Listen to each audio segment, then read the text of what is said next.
সকাল সকালে কিন্তু আগে স্নান সেরে নিয়েছি। জানো তো, আজকে খুব সকালে উঠেই স্নান সেরে নিয়েছি। সংসারের কাজ কোনোটাই কিন্তু এখনও হাত দিইনি বা করিও নি। এর জন্য সকালে স্নান করে নিলাম, সেটা আর তোমাদেরকে বলছি না, তোমরা নিজেরাই বুঝে নাও। শুভ সকাল বন্ধুরা, তোমরা সবাই কেমন আছো? আশা করি বেশ ভালো আছো এবং সুস্থ আছো। আমিও না বেশ ভালো আছি এবং সুস্থ আছি। আরেকটি নতুন ব্লগে সবাইকে জানাচ্ছি অনেক অনেক ভালোবাসা জানিয়ে আজকে আরেকটি নতুন ব্লগ শুরু করলাম। আই হোপ আজকের ব্লগটি তোমাদের খুব ভালো লাগবে। জানো তো, তোমাদের সাথে এই ছোট্ট ছোট্ট ভিডিওগুলো তোমাদের সাথে শেয়ার করি, আমারও কিন্তু ভীষণ ভালো লাগে। আর তোমাদের কমেন্ট পেলে তো সেটা আরও বেশি ভালো লাগে। যারা আমার পরিবারে নতুন এসেছো, অবশ্যই চ্যানেলটিকে সাবস্ক্রাইব করে একটা কমেন্ট করে জানিও তুমি কেমন আছো।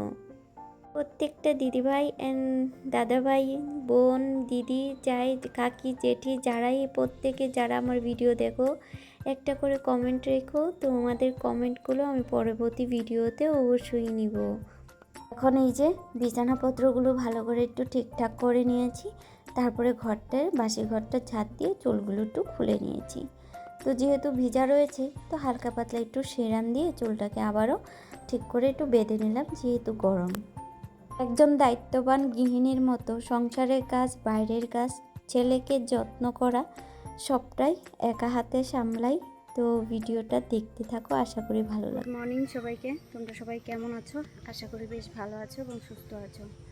আমিও এই যে সকালের সমস্ত কাজবাজ শেষ করে এখন ঘড়ির কাঁটা প্রায় 9:30 ঘরে।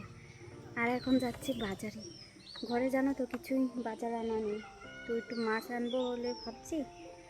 আর এখন আজকে রৌদ্র সকাল থেকেই উঠেছে, তারপরে কিন্তু এখন একটু রৌদ্র কম। তারপরে দেখো এত গরম, মনে হয় দুপুর 1-2 বাজে, এরকম একটা গরমের পরিস্থিতি হয়েছে, ভীষণ গরম। তো দেখো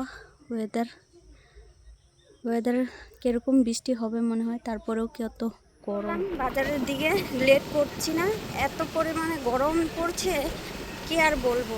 তো আর লেট করছি না, রেডি হয়ে আবার রান্না রয়েছে, তাতানকে খাওয়ানো রয়েছে, ও একটু ভাত খেয়েছে, তাই বেরিয়ে পড়লাম, লেট করলাম না। তো চলো এবার বাজারে যাওয়া যাক, বাজার কী কী নিয়ে আসি সবটাই বলবো। তো চলো। 1 কেজি শসা দেখে 5টা শসা নেই, কতগুলো শসা দিচ্ছি।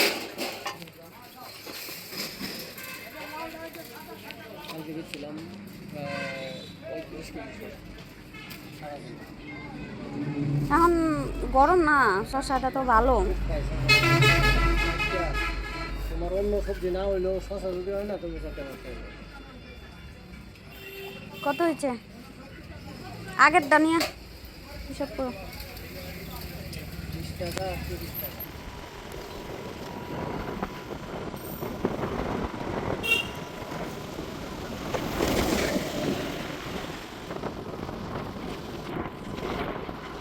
বাজার করা কমপ্লিট হয়ে গেছে আর বাড়িও চলে আসলাম। তো দেখতে পাচ্ছ অনেকগুলো বাজার করে নিয়ে আসলাম। কি কি নিয়ে আসলাম সেটা তো অবশ্যই দেখাবো।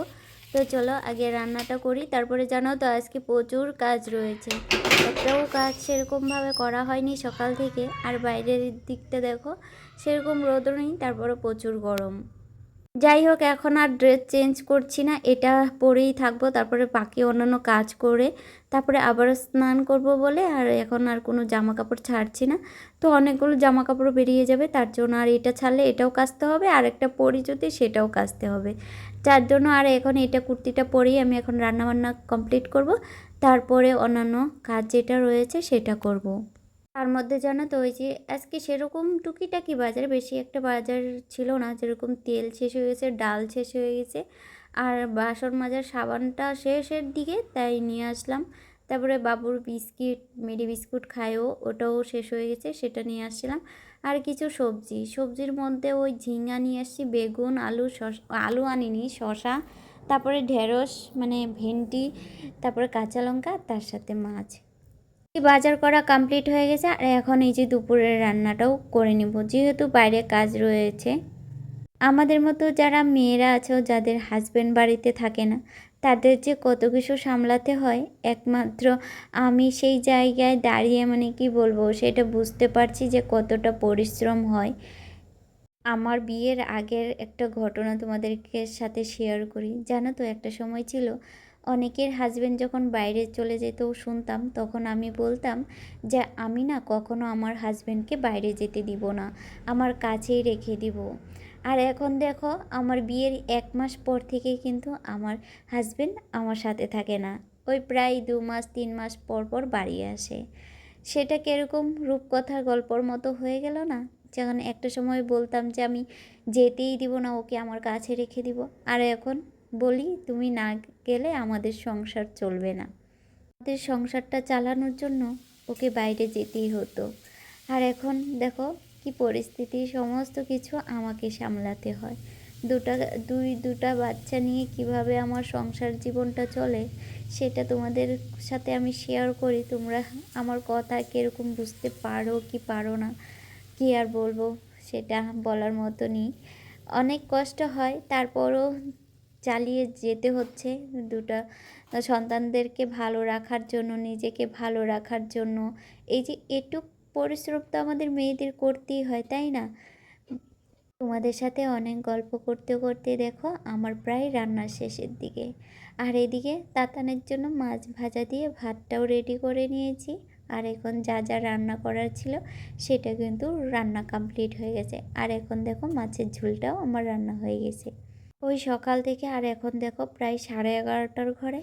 আর এদিকে তাতানকে একটু ভাতও খাইয়ে দিলাম। ও সেরকমভাবে ভাত খেতে চায় না, তো কার্টুন দেখিয়ে দেখিয়ে ওকে একটু ভাত খাইয়ে দিলাম। আর এর ফাঁকে জানো তো, আমি যখন বাজারে গিয়েছিলাম তখন কিন্তু বিছানার চাদরের মধ্যে অনেকগুলো বালি এনে তাতান বিছানার মধ্যে রেখে দিয়েছে। সকালবেলায় কিন্তু বিছানাপত্র গুছিয়েছি, আর এখন দেখো আবারও গুছাতে হচ্ছে। সংসারের কিছু কিছু কাজ আছে আমাকে ডাবল ডাবল করতে হয়। এই যে ছেলেদেরকে নিয়ে পারা যায় না। তোমরা যারা ছোট ছোট বেবি নিয়ে সংসারের কাজ করো তারাই একমাত্র বুঝবে যে আমার কতটা পরিশ্রম হয়। বিছানার মধ্যে বালি রেখে দিয়েছে, সেটা তো না চেঞ্জ করে এখন থাকাই যাবে না, আর সেটা না কেচেও রাখা যাবে না। যেহেতু বালি ফেলে দিয়েছে, তো বাইরের থেকে জানো তো 1 মুঠো বালি এনে বিছানায় রেখে দিয়েছে। তো যাই হোক, তো বিছানার মানে চাদরটা তুলে বিছানার একটা চাদর পেতে নিয়েছি। আর বালিশের কাভারগুলো জানো তো কালকেই বিছানা চাদর চেঞ্জ করেছিলাম, তো আজকে আবারও করতে হয়েছে।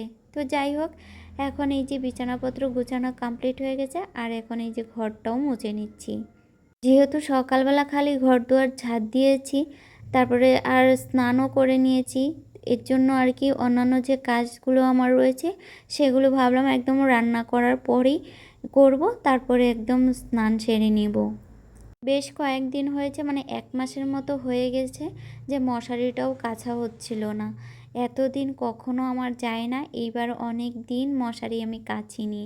তো আজকে মশারিটাও ভাবলাম কেচে দিই, আর বেডশিটটা আর দুটো বাসি নাইটি রয়েছে সেগুলো আর কি কেচে এই যে ধুয়ে এখন এই যে কমফোর্ট দিয়ে ধুয়ে নিচ্ছি। এখন যেহেতু প্রায় বর্ষার সিজন, এই সিজনে দেখো জামা কাপড়ের মধ্যে কমফোর্ট না দিলে একদমই ভালো লাগে না, আর যদি একদিনে না শুকায় সেজন্য তো আরও ভালো লাগে না।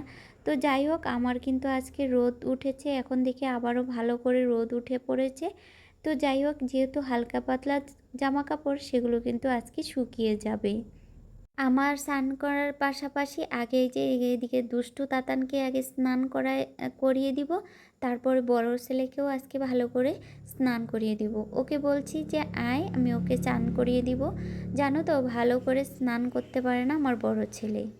দুপুরের সমস্ত স্নান বান করে নিয়েছি, সকালে একবার করেছি আবারও করেছি। তো এখন এই যে দুপুরের খাওয়া দাওয়া প্রায় 1টার ঘরে, সমস্ত কাজ শেষ করতে আমার 1টা বেজে গিয়েছে।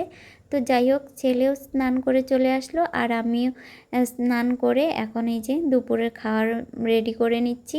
তো ওই যে গরমের যেহেতু শশা নিয়ে এসেছিলাম, তো শশা কেটে নিয়েছি, আর তার সাথে আজকে গন্ধরাজ লেবু তুলে নিয়ে আসছি গাছ থেকে।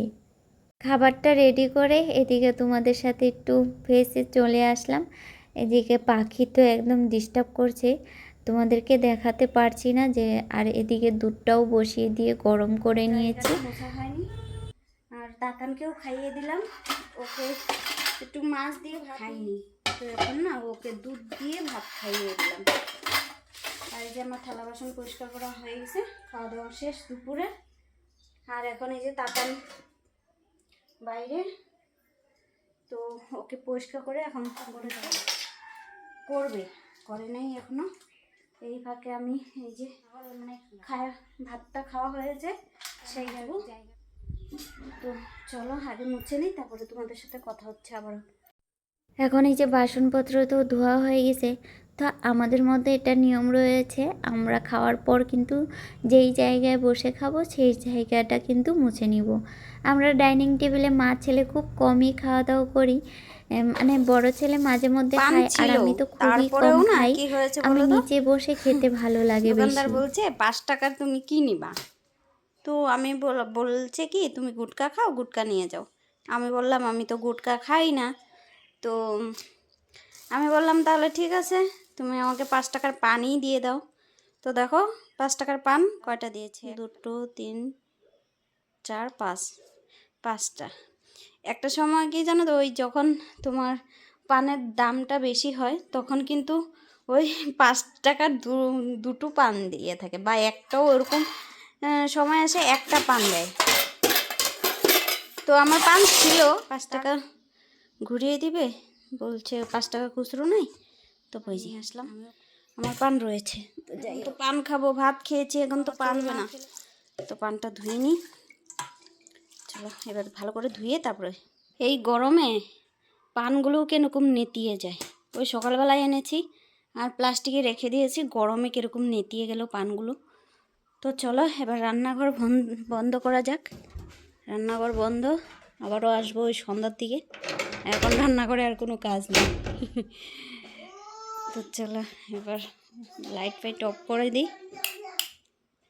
কাজ নেই, দরজা বন্ধ। তো চলো, পান খেয়ে কিছু জামা কাপড় রয়েছে সেগুলো ভাঁজ করবো, তারপরে যাব পার্লারে। তো চলো এবার তাতানকে পরিষ্কার করে নিই। এদিকে দেখো আমার পান বানানো কমপ্লিট হয়ে গেছে, আর ঘড়ির কাঁটা দেখতেই পারছো যে কয়টা বেজে গেছে। তো এখন এই যে দুপুরে আর কি আমি একটু পান খেয়ে এখন তাতানকে নিয়ে একটু শুবো, তো ও শুলেই কিন্তু ঘুমিয়ে পড়বে। এই যে ওকে দাদা ভাইয়ের একটা গেঞ্জি পরিয়ে দিলাম, ধুলোমুলো যেন গরম কম লাগে, তার জন্য একটা ওর দাদা ভাইয়ের এই গেঞ্জি পরিয়ে দিলাম। আর ঘুম থেকে উঠে পড়েছে, আর এদিকে বালিশটাও ফেলে দিয়েছে। তো আমার কিছু জামা কাপড়ে ভাঁজ করবো, তারপরে দেন যাব পার্লারে। তো ঝটপট করে জামা কাপড়গুলো ভাঁজ হয়েই যাচ্ছে, আর একটু ফাস্ট আছে, একটু ফাস্ট করে রেখেছি। তো যাই হোক, তো ঝটপট করে এখন কাজগুলো করি, তারপরে যাব পার্লারে।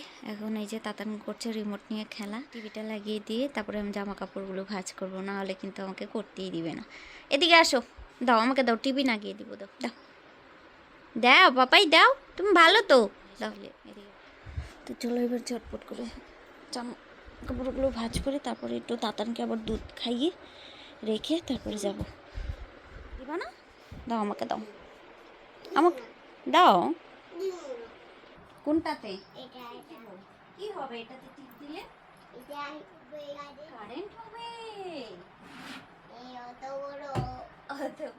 সকাল থেকে এভাবেই সংসারের কাজগুলো করতে করতে সময়গুলো কিভাবে যে চলে যায় সেটা বুঝতেই পারি না। ওই সকাল হলে রাত হয়ে যায়, রাত হলেই সকাল হয়ে যায়। তো যাই হোক, এখন এই যে এতগুলো জামা কাপড় রয়েছে, কালকের জামা কাপড় ভাঁজ করিনি, তো এগুলো সবগুলো ভাঁজ করে তারপরে তো দেন যাব পার্লারে। তারপরে থেকে আর তো কোনো সংসারের কাজ তো নেই, তারপরে আবারও বাড়ি আসবো। বাড়ি আসার পর আবারও কাজ থাকে, সেগুলো তো তোমাদের সাথে শেয়ার করাই হয় না। যেগুলো আমি পার্লার থেকে এসে যে কাজগুলো করি সেগুলো একটা ব্লগে তোমাদের সাথে শেয়ার করেছিলাম হয়তো, যে রাত্রে আমি এসে কি কি করি, আর সেরকমভাবে কিন্তু শেয়ার করা হয়নি। তোমাদের সাথে কথা বলতে বলতে দেখো আমার সবগুলো জামা কাপড় ভাঁজ করা হয়ে গেছে, আর সেগুলো এক এক করে জায়গা মতো রেখে দিচ্ছি। তারপরে এই যে দুপুরে যে মেলে দিয়েছিলাম জামা কাপড়গুলো, আর এখন দেখো ঘড়ি কাঁটা প্রায় 4টার ঘরে, তারপরেও দেখো বাইরে কত রৌদ্র রয়েছে। তো এখন তো প্রায় ওই সন্ধ্যা প্রায় 7টার দিকে হয়, এর জন্য কিন্তু অনেকটাই বেলা পাওয়া যায় বিকাল টাইমটাতে। তো এদিকে সেই জামা কাপড় যেগুলো রোদ্রে দিয়েছিলাম সেগুলো কিন্তু শুকিয়ে গেছে, সেগুলোও আমি ভাবলাম ভাঁজ করে রেখে যাই, তাহলে আর কি রাত্রে আর ভাঁজ করতে হবে না। আজকে আবার দেখছিলাম বাইরের ফুলের টবগুলোতে বেশ কয়েকদিন ধরে জল দেওয়া হচ্ছিল না, তাই আর কি দেখো অনেক শুকিয়ে গেছে। আর এখন যেহেতু বৃষ্টিটা হচ্ছে, তাও এইগুলো যেহেতু আমার বারান্দাতে তোলা, তার জন্য কিন্তু জল পাচ্ছিল না। তো ভাবলাম পার্লারে যাওয়ার আগে জল দিয়ে নিই। তো চলো আজকের ব্লগ এই পর্যন্তই। ভালো থেকো, সুস্থ থেকো, টাটা।